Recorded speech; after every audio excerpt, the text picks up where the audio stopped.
क्या प्रधानमंत्री नरेंद्र मोदी को सुनाई दे गई युग परिवर्तन की आहट? क्या स्वामी विवेकानंद, महर्षि अरविंदो और पंडित श्रीराम शर्मा आचार्य ने जो भविष्यवाणी की थी उसे पीएम मोदी ने देख लिया है? क्या आने वाले 1000 साल मानव सभ्यता के लिए स्वर्ण काल का युग होगा? क्या अगले 1000 साल तक भारत और उसके लोग विश्व गुरु के रूप में पूरी दुनिया में पूजे जाएंगे? दोस्तों, भारत के ऋषियों, मुनियों और दुनिया भर के भविष्यवक्ताओं ने 2025 के बाद जिस युग परिवर्तन की बात की है, जिसमें भारत विश्व गुरु होगा, क्या उस युग के आरंभ को भारत के प्रधानमंत्री नरेंद्र मोदी ने, जिन्हें बहुत से लोग राज ऋषि भी मानते हैं, उन्होंने पहले ही देख लिया है? क्योंकि जिस कॉन्फिडेंस और आत्मविश्वास से उन्होंने पहले भारत की संसद और फिर स्वतंत्रता दिवस पर लाल किले से दिए अपने भाषण में एक बात कही है, वो बहुत मजबूती से इसी बात को स्थापित कर रही है। आप देखते रहिए द कर्मा। दोस्तों, अविश्वास प्रस्ताव पर बहस के दौरान प्रधानमंत्री मोदी ने अपने भाषण में जो सबसे महत्वपूर्ण बात कही थी वो आने वाले भविष्य में भारत की भूमिका के बारे में थी। आपको जानकर हैरानी होगी कि उन्होंने आने वाले 25 साल, 50 साल या 100 साल की बात नहीं की। उन्होंने सीधे 1000 साल की बात कह दी। हमें याद है 1200 साल पहले इस देश पर आक्रमण हुआ। एक छोटे से राज्य के छोटे से राजा का पराजय हुआ, लेकिन तब पता तक नहीं था कि एक घटना भारत को 1000 साल की गुलामी में फंसा देगी।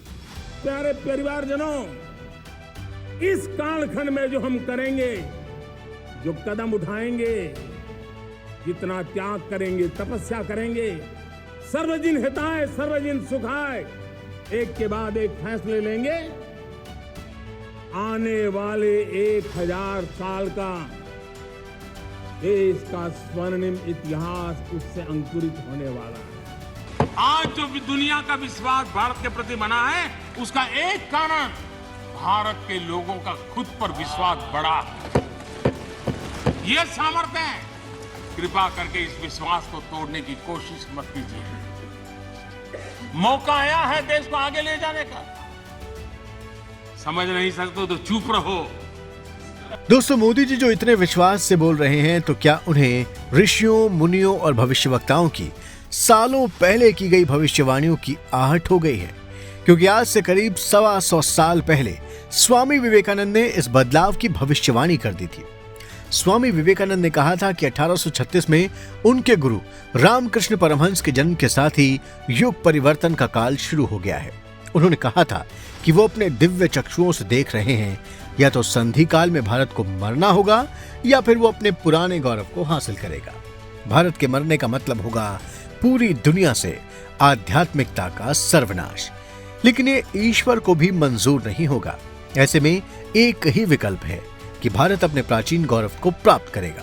भारत का ये गौरव विज्ञान, शासन या पैसे के बल पर नहीं, बल्कि आध्यात्मिकता के बल पर लौटेगा। स्वामी विवेकानंद ने कहा कि युग परिवर्तन का काल संधि काल कहलाता है और ये करीब 175 साल का होता है। और स्वामी रामकृष्ण परमहंस के जन्म वर्ष 1836 में 175 साल जोड़ें तो ये 2011 आता है। स्वामी विवेकानंद की तरह महर्षि अरविंदो ने भी कहा कि रामकृष्ण परमहंस के जन्म से लेकर 175 साल की अवधि संधि काल है, जिसके दौरान भारत को कई मुसीबतें झेलनी पड़ सकती हैं। लेकिन इस दौर के बीतते ही भारत के भाग्य का सूर्योदय सुनिश्चित है। फिर तो इसकी सोई हुई राष्ट्रीयता जाग जाएगी और समय बीतने के साथ भारत अपनी आध्यात्मिकता से सारी दुनिया पर छा जाएगा। महर्षि अरविंदो ने यह भी कहा कि भारत का विभाजन एक ना एक दिन मिट जाएगा और यह राष्ट्र फिर से अखंड हो जाएगा। अखिल विश्व गायत्री परिवार और शांति कुंज के संस्थापक पंडित श्रीराम शर्मा आचार्य ने कहा था कि युग परिवर्तन होकर रहेगा। ये महाकाल की योजना है, इसे कोई टाल नहीं सकता। असत्य, अनीति, अन्याय, झूठ और पाखंड पर आधारित समस्त व्यवस्थाएं भरभरा कर गिर जाएंगी। दुष्ट शक्तियों को मुंह की खानी पड़ेगी और सज्जन शक्तियों के संगठन से सत्य, नीति, न्याय, विवेक संपन्न व्यवस्थाएं खड़ी होंगी। 21वीं सदी से युग परिवर्तन की उल्टी गिनती शुरू हो जाएगी और वर्ष 2011 के बाद ये परिवर्तन साफ साफ दिखाई देने लगेगा। भारत इस विश्वव्यापी परिवर्तनकारी योजना के क्रियान्वयन का केंद्र होगा। दोस्तों, भगवान ब्रह्मा, भगवान विष्णु और भगवान शिव के अवतार माने जाने वाले भगवान दत्तात्रेय की परंपरा के संतों का भी दावा है कि यह समय परिवर्तन का है। इस समय पृथ्वी अपने डायमेंशन को बदल रही है और इस बदलाव के दौर में वही सरवाइव कर पाएगा जो इस बदलाव के साथ अपने आप को आगे बढ़ा सकेगा। उनका यह भी दावा है कि संक्रमण काल के बाद 1000 साल पृथ्वी पर शांति और समृद्धि के होंगे और लोग चैन के साथ जीवन व्यतीत करेंगे। यानी साफ है कि 2011 के बाद भारत और दुनिया युग परिवर्तन की दहलीज पर है। रामकृष्ण परमहंस के जन्म के बाद संधिकाल के पिछले 175 साल में भारत की आध्यात्मिकता और उसके प्राचीन गौरव को पूरी दुनिया से खूब चुनौती मिली है। कभी कभी तो यही लगा कि भारत की संस्कृति और उसके आध्यात्म में कोई दम नहीं, पश्चिमी देशों का भौतिकवाद ही सत्य है। लेकिन इन चुनौतियों के बाद भी भारत ने अपने ऋषियों, मुनियों, आध्यात्मिक संतों और धर्म गुरुओं के साथ साथ कुछ राजनेताओं के दम पर भारत की आध्यात्मिक शक्ति की लौ को जलाए रखा। उससे बुझने नहीं दिया, मरने नहीं दिया। 2011 के बाद इस लौ की रोशनी में तेजी दिखने लगी है। 2014 में भारत की सत्ता नरेंद्र मोदी के हाथ में आते ही भारत में साइंस और टेक्नोलॉजी में विकास के साथ साथ भारत की संस्कृति और आध्यात्म पर भी जोर दिया जाने लगा। 2023 आते आते पूरी दुनिया पश्चिमी देशों, अमेरिका और चीन के खोखलेपन से परिचित हो चुकी है। अरब और मुस्लिम देशों के हालात किसी से छुपे नहीं हैं और इधर भारत अपने प्राचीन गौरव को प्राप्त करने में जुटा हुआ है।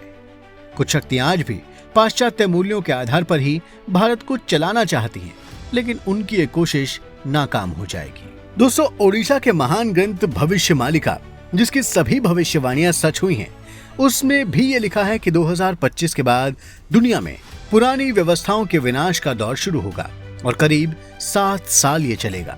उसके बाद दुनिया में जो व्यवस्था स्थापित होगी उसमें भारत की स्थिति विश्व गुरु वाली होगी। जब पूरी दुनिया में महाविनाश का दौर चल रहा होगा, उस समय भारत का राजा एक योगी होगा जिसकी कोई संतान नहीं होगी। लोग इस राजा को पहले नरेंद्र मोदी और फिर योगी आदित्यनाथ के रूप में देख रहे हैं, क्योंकि ऐसी भी भविष्यवाणी की गई है कि 2024 में नरेंद्र मोदी लगातार तीसरी बार भारत के प्रधानमंत्री बनेंगे, लेकिन 2 साल बाद ही वो संन्यास लेकर अपनी गद्दी योगी आदित्यनाथ को सौंप देंगे। इस महाविनाश के दौर में तीसरा विश्व युद्ध भी लड़ा जाएगा। भविष्यमालिका में लिखा है कि जंग और मारकाट से त्राहिमाम कर रहे लोग भगवान विष्णु से अवतार लेने की प्रार्थना करेंगे, जिसके बाद भगवान विष्णु अपने 10वें अवतार कल की भगवान के रूप में सबके सामने प्रकट हो जाएंगे।